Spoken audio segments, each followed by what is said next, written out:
we have one of the extraordinary minds of the 20th and 21st centuries, and he has agreed to give us some time to discuss what is going on right now in the Middle East. He was one of the signatories to a letter, along with Harold Pinter and John Berger, Jose Saramago, and others. There was a letter that was printed about the Israeli-Lebanese conflict, and it says, one of the paragraphs says that each provocation and counter-provocation is contested and preached over, but the subsequent arguments, accusations, and vows all serve as a distraction in order to divert world attention from a long-term military, economic, and geographic practice whose political aim is nothing less than the liquidation of the Palestinian nation. I want to warmly welcome MIT's Professor of Linguistics and Philosophy, Noam Chomsky, to Left Field. Dr. Chomsky, thank you for joining us. Glad to be with you. Well, you signed this letter, and also you have a wonderful chapter in your book, Failed States, dealing with the Israeli-Palestinian conflict. Now, in the letter, and also in an interview that you gave, your position is actually that the provocation, the most recent provocation, was not Hezbollah's attack on the two military Humvees that killed 3 soldiers and in which 2 were captured, but was actually on June 24th, the Israeli capture of 2 Gaza civilians, Osama and Mustafa Muammar. Was that the beginning of this conflict in your mind? No, the current escalation of violence began a day later, after Palestinian militants captured an Israeli soldier, Gilad Shalit, right at the border, the Gaza-Israel border. That elicited huge outrage and support for a major escalation of the Israeli attack on Gaza. You can see it just in the casualty figures. 36 Palestinians were killed in June, and that more than quadrupled, over 170 in July. Yeah. So that was the beginning of the current upsurge in violence started then, after June 25th. What's striking and dramatic, and teaches us quite a lot about ourselves, which is an important topic, is that there was no reaction to the capture of the 2 civilians the day before. Now, kidnapping of civilians is a far more serious crime than capture of a soldier by any criteria. Nevertheless, when that crime is committed by our side, there's no reaction. And that's standard. Let's go to Lebanon.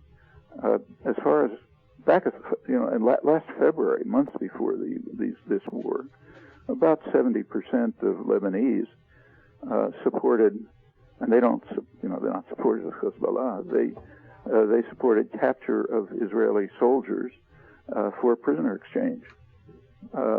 Kidnapping of Lebanese has been a regular Israeli practice for decades. Mm-hmm. Many of them held literally for decades, some as hostages. And Lebanese are not happy about that. There's no reaction in the West. We don't make a fuss about it. Certainly no one has ever suggested that Israel should be invaded and partially destroyed in response to this regular practice, or in response to the kidnapping on June 24th. On the other hand, the West, the United States particularly, and of course Israel, and most of the West, regard capture of Israeli soldiers as a major atrocity, which justifies invasion, killing 1,000 people, destroying half of Lebanon, and so on. Well, we may prefer not to see the cynicism and hypocrisy, but you can be sure that other people see it. Dr. Chomsky, you're a professor of linguistics. I guess I want to ask you a question about language.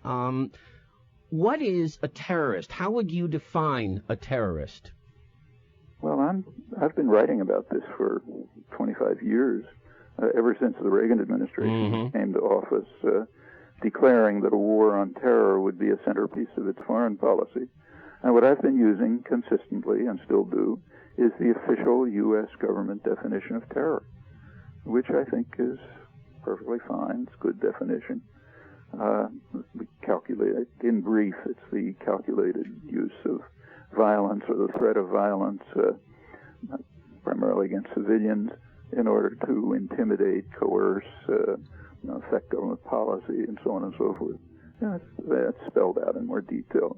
So that's a good definition. Mm-hmm. Now, one of the top counter-terrorist specialists of the Reagan administration, Edward Peck, recently revealed that in internal discussion, they were having problems in the Reagan administration with this official definition, because if you accept it, it follows almost at once that the United States is a leading terrorist state. And you obviously can't have that conclusion, so therefore they're having problems with the definition. And there have been similar problems for the last 25 years, efforts to revise the definition so it doesn't lead to obviously unacceptable conclusions. Yeah. And that's impossible. About the only way you can do it is to say terrorism is terrorism that they carry out against us, but not terrorism that we and our clients carry out against them. And you can't be that honest, so therefore there's no definition to replace the official U.S. government definition, which is very similar to the official British definition. But I use them consistently, and I think they're pretty accurate definitions. But it seems to me that the way we're treating all of this is if you wear a uniform, you're not a terrorist, and if you don't wear a uniform, you are. No, that's not the way we use it. So, for example, we don't call, we were perfectly happy to call, we call Iran a terrorist state. That's true, yeah. We called Russia a terrorist state. Cuba is on the list of terrorist states, mm-hmm. although its relation to terrorism primarily is that it's the target of U.S. terrorism starting 47 years ago. It's not a distinction between states and civilians, either as victims or as perpetrators. States can carry out, and look, the United States is the only state that's been condemned by the World Court for what amounts to terrorism. Right. Unlawful use of force is the technical term. Well, that's either aggression or terrorism. Giving Reagan the benefit of the doubt, it's just terrorism. And we have in fact, the Reagan war was against what they called state-directed international terrorism, terrorism by terrorist states. That's why we have a list of states supporting terrorism. Mm-hmm. Do we make a distinction? I don't make the distinction, but do we make that a kind of a fine distinction between terrorism in the sense that the targets are generally civilians versus collateral damage in which the target is something else, but a whole lot of civilians may get killed in the process? Well, every aggressor makes that distinction. Exactly. And of course, it's meaningless. I mean, if you bomb a city, who are you going to hit? In fact, in this case, if you just take the case of Lebanon, there was a rather surprisingly strong Human Rights Watch report and an even stronger statement by its leading investigator in the International Herald Tribune describing what he called just purposeful, conscious attacks on murderous attacks on civilians of a kind that he said he had never seen in covering other wars, and gave a whole list of other horrible wars.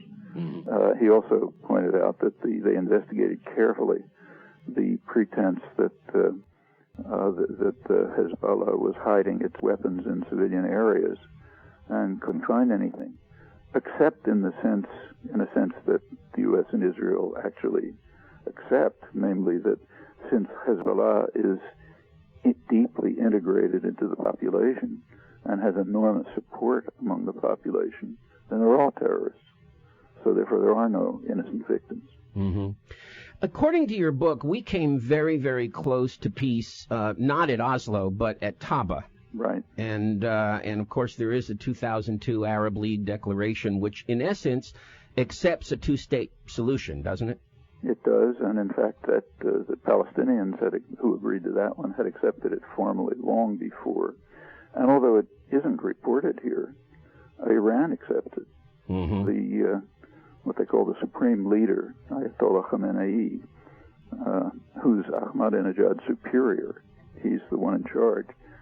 He reaffirmed recently Iran's support for the Arab League position, which you referred to, which is for full normalization of relations with Israel if they agree to a two-state settlement. I actually had an interview with Nasrallah, head of Hezbollah, when I was in Lebanon a couple of months ago, among a number of others. And he reaffirmed, I asked him specifically, and he reaffirmed what he said before, that there are a couple other people who are with me, Middle East scholars, who can affirm this. He reaffirmed that Hezbollah doesn't regard Israel as a legitimate state, but if Palestinians accept a two-state settlement, Hezbollah won't disrupt it. Hamas has indicated for a couple of years now its willingness to negotiate for a two-state settlement if the hostilities can stop. And in fact, it held to for a year and a half. It kept a ceasefire despite regular Israeli attacks. The only barrier to this, serious barrier to this, is the United States and Israel. It's correct, as you said, that they came close to a settlement in Taba in January 2001, and in their final press conference, the two sides, Israel and Palestine, in the final press conference, they said if they had a little more time, they thought they could settle it. But Israel called off the negotiations 4 days early, and we don't know whether there could have been an outcome. Is there an Israeli peace movement? I mean, I do read Gideon Levy. I've read Uri Avnery. There seem to be figures who are writing about the peace movement. But is it, in fact, active? I mean, because my understanding is that the army, the IDF, basically has control of the minds and hearts of the Israeli people. Well, the two people you mentioned, Gideon Levy and Uri Avnery, are fantastic. Gideon Levy is a regular reporter for Haaretz, the major newspapers. In my opinion, maybe the outstanding reporter in the world, a marvelous reporter in person. And Uri Avnery has been an active, dedicated peace activist for decades. And there are others. Gush Shalom, which is a sort of peace group, or however you translate it, is a substantial group, not huge in numbers, but it's an important group inside the society. And there are others around them. I mean, there's women's groups, for example, who are very courageous and active. They join in trying to protect Palestinians engaging in nonviolent resistance against the wall that's cutting through the West Bank and provide food and so on. And there are other groups like that, but numerically in fact, it varies with the times. For example, at the time of Taba, there was probably a majority of the population who would have accepted a peace settlement in accord with the international consensus. And that continued, like a year later, after the Taba negotiations ended, informal negotiations continued, with pretty high-level negotiators, but not formal. And they reached a detailed agreement. The Geneva Accord was released in December 2002, which was, at least in my opinion, a basis for a real agreement. Very close. Maybe fiddle with it a little, but it was very close. Now, that probably would have had majority support in Israel. It was dismissed by Israel. It was rejected officially by Israel, and in the United States, just dismissed. I mean, barely any comment on it. Yeah, my colleague here on the show, Ellen Snortland, has a question. Yeah, Mr. Chomsky, I'm just curious. The press in the United States, the mainstream press, frequently leaves out important movements, including women's movements in peace. And I'm just wondering, the Israeli press, are they more open to exposing different points of view than the U.S. press? Oh, yeah, no question about it. I mean, for example, a couple of days ago, I had a long interview, very critical interview in the most read mass circulation journal, pretty right-wing journal, Yediot Ahronot. I've had long interviews in the other mass circulation journal, Ma'ariv, even longer when Haaretz. That's almost inconceivable here. And it's just an illustration. Let's take someone like Gideon Levy. I mean, what he writes try to take his articles and submit them to a U.S. journal. Well, I really want to thank you so much for spending some time with us here. It's a critical subject. I think it's particularly a critical subject for the Jewish people. And I've taken part in a couple of rallies out here for a small group, unfortunately, called LA Jews for Peace. I hope it expands. I know that they're great admirers of yours, and I really want to thank you, and I hope you'll join us again when we have a little more time, because we have so much wisdom to draw from you. Well, hope we can work it out. Great. Thank you, Professor Noam Chomsky. Really appreciate it.